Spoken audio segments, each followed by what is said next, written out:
They say money makes the world go round. But in Africa, it does much more than that. It feeds families, educates children, pays hospital bills, and builds hope. For millions across the continent, remittances from loved ones abroad are not just cash, they are lifelines.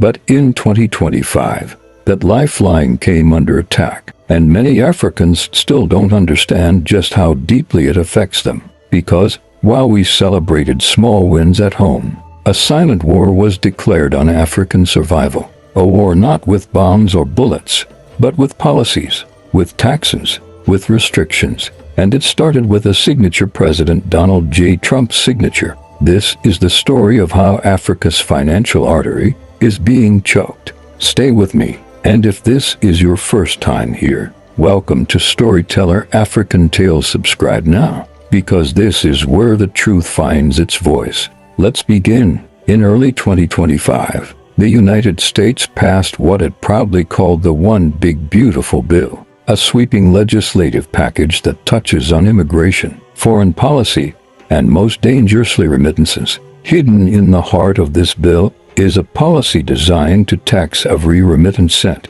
abroad by non-U.S. citizens. Whether you're a legal resident, student, visa holder, or undocumented, you'll now be taxed. The tax ranges from 3.5% to 5%, automatically taken before the money even leaves the country. And if you're undocumented, you're banned from sending money home entirely. You heard that right. Trump's new remittance crackdown doesn't just tax the money, it stops it for some people. Illegal immigrants, many of whom are Africans, are now blocked from sending support to their families. Not because they broke laws in Africa, not because the money is dirty, but because of where they come from and how they arrived in the U.S. It's not just a tax. It's a wall made of wire transfers and silent suffering. If you know someone in the diaspora, this affects you. If you receive remittances, this affects you. If you believe in Africa's right to rise, this affects all of us.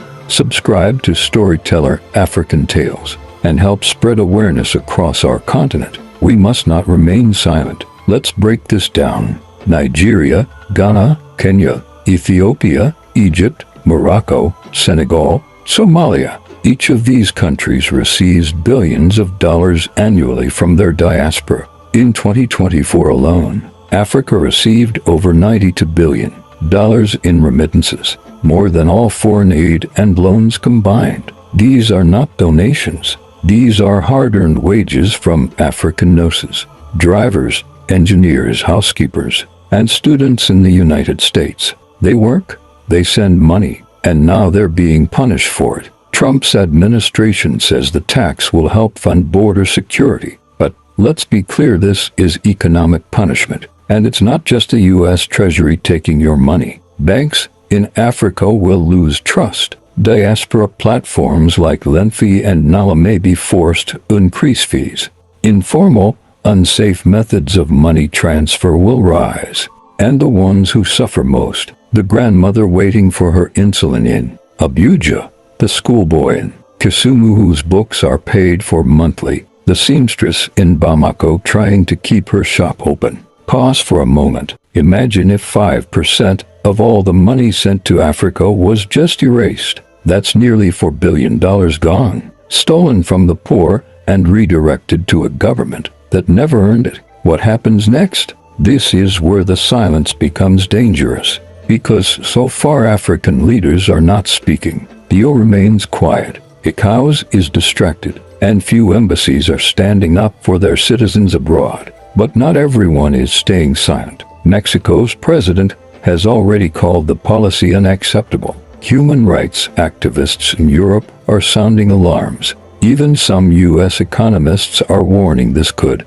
backfire, driving migrants further into poverty and underground channels. But what about Africa? We cannot be silent while our people are robbed. We must create our own solutions. The Pan-African Payment and Settlement System (PAPS) is a start. We must invest in local remittance platforms that bypass U.S. systems entirely. We must explore blockchain and decentralized finance. We must build digital sovereignty, and we must tell our stories. This is where Storyteller African Tales stands. We are not just a channel. We are a movement of African voices, African truths, African futures. Subscribe now, and if you've already subscribed, share this video with someone who sends or receives money from abroad. Wake them up. Let's continue. This tax affects millions of African families, and not just in Nigeria or Ghana. Eritrean refugees, Sudanese students,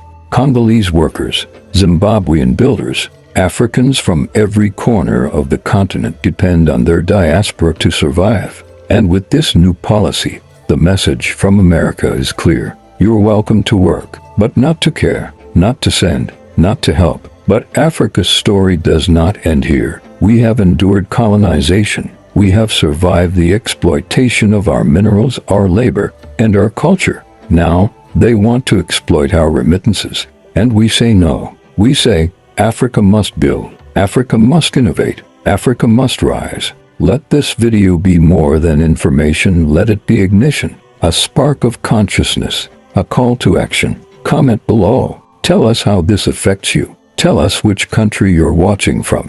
And if you believe in economic freedom for Africa, subscribe to Storyteller African Tales. We'll keep telling the stories they want buried. And if you still think this is all coincidence, think again. First, they locked our borders with a travel ban. Now, they're cutting off our lifeline money from our own brothers and sisters abroad. What does that tell you? It tells you that this is not just about policy. It's not about security. It's not even about fraud. It's about power, control, silence.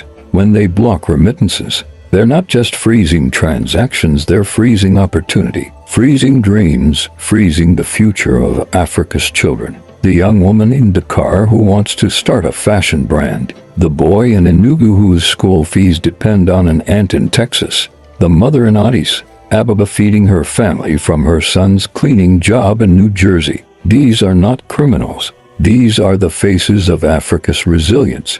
These are the people being punished for simply surviving. And if we remain silent, we give them power. But if we rise together, they'll hear us louder than ever before. This is not just a policy. It's a pattern, a silent war against Africans, against progress, against pride. But here's what they forget. Africa has never needed permission to rise, and we never will. We must build. We must own our tech, own our money, own our voice.